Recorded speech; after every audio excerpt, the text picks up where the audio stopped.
Hello students, my self doctor Shalini from Ayurveda वाला coaching. आज का हमारा टॉपिक है कला। यह रचना शरीर का टॉपिक है।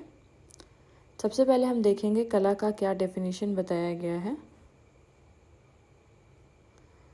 तो स्नायुभिश्च प्रतिच्छन्नाम संतातस्य जरायुणा श्लेष्माणाम वेष्टितश्चापि कलाभागस्तु तनुविदः। अर्थात स्नायुभिश्च प्रतिच्छन्नाम बोला गया है। इसका मतलब क्या हुआ कि स्नायु से ढके हुए, जो स्नायु से ढके हुए होते हैं और जरायु से व्याप्त तथा कफ से वेष्टित भागों को कला भाग कहते हैं। तो अभी हमें कला भाग की डेफिनेशन देखनी है, तो हमें क्या समझना है। यहाँ पे देखिए आपके पास 3 पॉइंट्स आते हैं कि कला क्या होती हैं, जो स्नायु से ढकी हुई होती हैं। तो पहला पॉइंट आता है हमारे पास स्नायु से ढकी हुई, जरायुओं से व्याप्त, ये दूसरा। इसके अलावा कफ से वेष्टित, ये तीसरा। तो अगर आपके पास टिक मार्क वाला ऑप्शन है, जो आपके 20 क्वेश्चन टिक मार्क वाले आते हैं, तो वहाँ पे अगर ये 3 ऑप्शन देता है और चौथा ऑप्शन आपका ऑल आता है, तो हमारा आंसर क्या टिक होगा, ऑल। हमें ये चीज़ें भी ध्यान रखनी है। तो कला में हम क्या देख रहे हैं कि स्नायु से ढका हुआ होता है, जरायु से व्याप्त तथा कफ से वेष्टित भाग को कला भाग कहते हैं। जो कला की नेक्स्ट मोस्ट इम्पॉर्टेंट डेफिनेशन है वो ये है कि धातु व आशय के मध्य। देखो, अगर ये हमारी धातु हो गई और ये क्या है, आशय है। फॉर एग्जांपल ये हमारी रस धातु हो गई, ये हमारा अमाशय है। तो इसके बीच का ये जो भाग है, इसके बीच का ये जो भाग है, इसे हम क्या कहते हैं, कला। तो ये भाग क्या हो गया आपका, कला हो गया। तो धातु और आशय के मध्य, धातु व आशय के मध्य की जो मर्यादा है, इसे ही हम कला कहते हैं। फिर बताया गया है कि सभी कलाओं में श्लेष्म दोष रहता है। तो अगर हम ये देखते हैं कि कला में कौन सा दोष प्रेजेंट है, तो सभी कला में कौन सा दोष प्रेजेंट होता है, श्लेष्म दोष। फिर हमें कला की संख्या देखेंगे। तो कला की संख्या आचार्य सुश्रुत ने और आचार्य शारंगधर ने, दोनों ने ही कला की संख्या 7 बताई है। जो यहाँ पे चेंजेस हैं आचार्य शारंगधर के, तो आचार्य शारंगधर ने पित्त धरा कला को अग्नि बोला है। तो हमें पता है बच्चों, जो पित्त होता है वही अग्नि है, क्योंकि पित्त का अगर पंच महाभौतिक संबंध देखेंगे तो उसका संबंध किसके साथ होता है, अग्नि के साथ। इसके अलावा जो श्लेष्म धरा कला को, श्लेष्म धरा कला को यहाँ पे क्या बोला गया है, यकृत प्लीहा धरा। तो ये आपको याद रखना है कि श्लेष्म धरा कला को क्या बताया गया है यहाँ पे, यकृत प्लीहा धरा। ये तो चेंजेस आ गए। अब हम देखेंगे आगे। आपको ये सीक्वेंस याद होना चाहिए। जैसे हमने इससे पहले वाली अपनी वीडियो में त्वचा पढ़ा था, तो वहाँ पे हमने बताया था जो सीक्वेंस होता है त्वचा का, कि अल श्वेता वेरोम। तो हमने वहाँ पे क्या पढ़ा था, अल श्वेता वेरोम।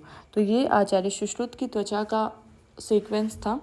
यहाँ पे हमारे पास जो ट्रिक है वो है,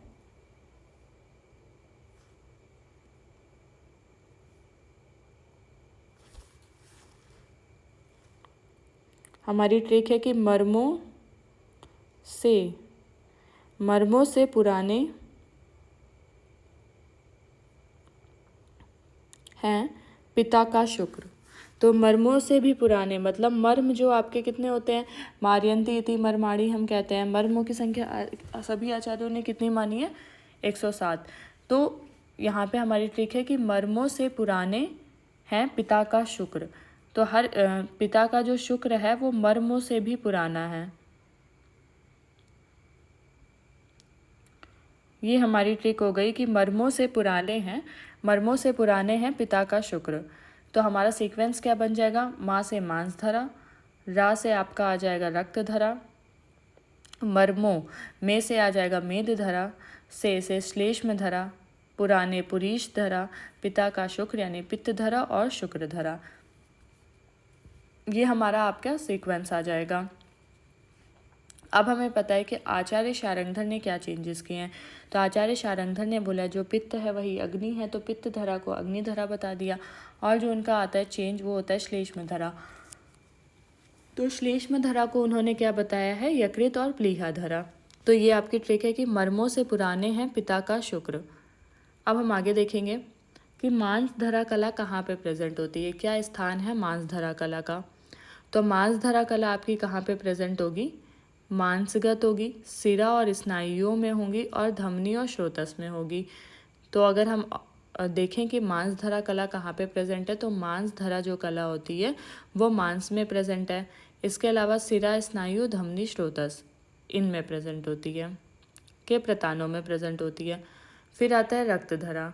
तो बच्चों हमें पता है कि रक्त धरा का जो मूल होता है, रक्त व श्रोतस का अगर हम मूल देखते हैं तो वो क्या होता है, यकृत और प्लीहा। तो प्लीहा को हम ग्रेवयार्ड ऑफ आरबीसी कहते हैं। और यकृत क्या होता है आपका, यकृत में रस का जब रंजक पित्त रंजन कर देता है तो वो कहाँ पे कन्वर्ट हो जाता है, रक्त में।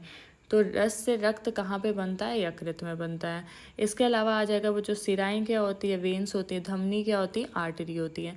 फिर मांस में मांसगत जो सिरा है उसमें तो मांस धरा कला प्रेजेंट होती है, लेकिन मांस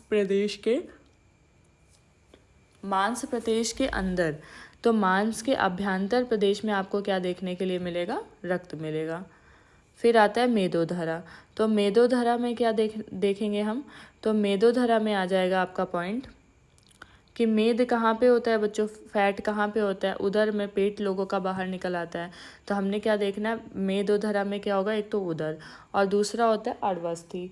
तो अर्धवस्थि का क्या मतलब होता है, जितनी भी छोटी छोटी अस्थियाँ होती हैं उनको बोलते हैं, ठीक है। उसके बाद श्लेष्म धरा। तो श्लेष्म धरा में क्या बताया गया है, तो हमें पता है कि आचार्य शार्ंगधर ने श्लेष्म धरा को चेंज करके क्या कर दिया है, यकृत प्लीहा धरा। तो यहाँ पे आ जाएगा श्लेष्म धरा में कि सर्व संधि। तो हमें पता है बच्चों संधियों में कौन सा आपका वो होता है, कौन सा कफ होता है, तो श्लेष्मक कफ होता है जो कि संधियों में होता है। तो सर्व संधि स्तेय अभ्यक्तो यथाशने चक्रम साधु प्रवर्तिते, ऐसा बताया गया है। तो श्लेष्म धरा कला के लिए ये कोटेशन आती है जो कि इम्पॉर्टेंट है। इसके बाद हम देखते हैं पुरीश धरा। तो बच्चों आज ही हमने जब क्लास में डिस्कस किया था कि पुरीश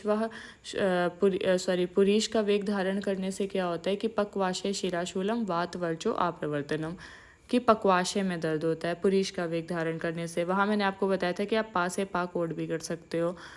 तो पुरीश धरा कहाँ पे प्रेजेंट होगी, पक्वाशय में। इसके अलावा आचार्य ने इसको चेंज किया है, तो पुरीश धरा की जगह पे यहाँ पे आंत्र धरा नाम रखा गया है और इसका स्थान क्या है, पक्वाशय। फिर आता है पित्त धरा। तो पित्त धरा में क्या देखने के लिए मिलेगा, जो पित्त धरा है तो आचार्य शार्ंगधर ने पित्त को ही क्या बोला, अग्नि धरा। अब ये कहाँ पे प्रेजेंट होता है, अमाशय और पक्वाशय के मध्य। अमाशय और पक्वाशय के मध्य का स्थान क्या होता है, ग्रहणी। तो हमें पता है कि अग्नि का स्थान क्या होता है, ग्रहणी। तो पित्त धरा क्या है, अग्नि। तो यहाँ पे प्रेजेंट होगा अमाशय और पक्वाशय के मध्य में। फिर आता है शुक्र धरा। तो आज ही बच्चों जब हम गर्भाव क्रांति पढ़ रहे थे तो वहाँ पे हमने ये पॉइंट देखा था कि आचार्यों ने शुक्र की स्थिति जो है वो सर्व शरीर मानी है। रज है वो रस की क्या होती है, उपधातु होती है, ऐसा वहाँ पे बताया गया है। तो शुक्र धरा जो होता है, शुक्र धरा या रेतो धरा, यह सर्व शरीर में आता है, सर्व शरीर में प्रेजेंट होता है। तो शुक्र धरा आपका कहाँ पे प्रेजेंट होगा, सर्व शरीर में। अब आता है वसा।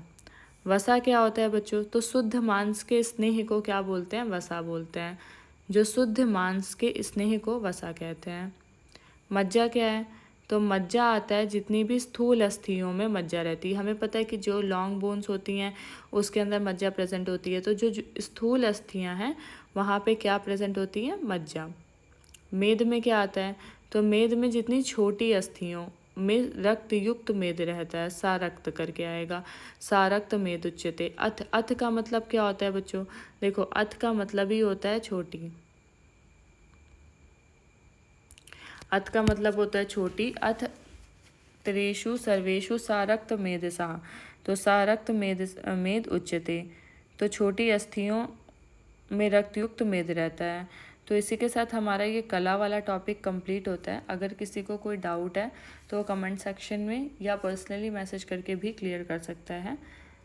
अगर आपको हमसे पढ़ना है, ऐसी चीज़ों को ट्रिक से समझना है, तो आप हमसे जुड़िए। आयुर्वेदा वाला कोचिंग। Thank you students.